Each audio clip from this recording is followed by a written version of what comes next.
Nakarma na nga ng tuluyan itong ex-fiancé ni Jezabel Sagon na si Benny Lagata.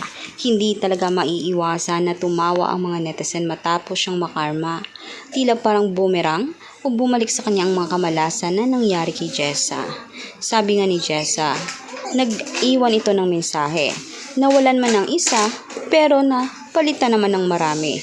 Yung marami na mismong sinasabi nito ay ang mga netizens nagmamahal sa kanya at mga tumutulong sa kanya para suportahan din siya sa pangangailangan niya at sa panghanapbuhay nila. Malaking pagbabago ang nangyari kay Jessa. Sobrang lupit ng tadhana.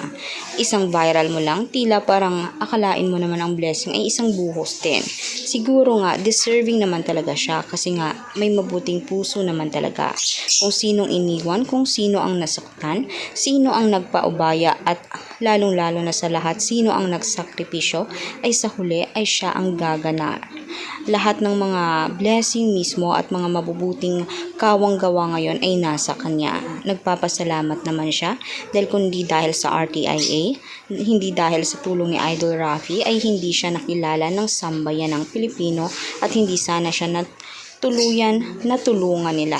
Maraming mga endorsement at mga papera ang dumating sa kanya. Kaya nagpapasalamat siya ng lubusan sa walang sawang suporta at pag-aalaga sa kanya ng management. Kaya for more public videos guys at updates, mag-subscribe. I-click na rin mismo ang ating notification bell para lagi kayong updated sa ating trending videos araw-araw.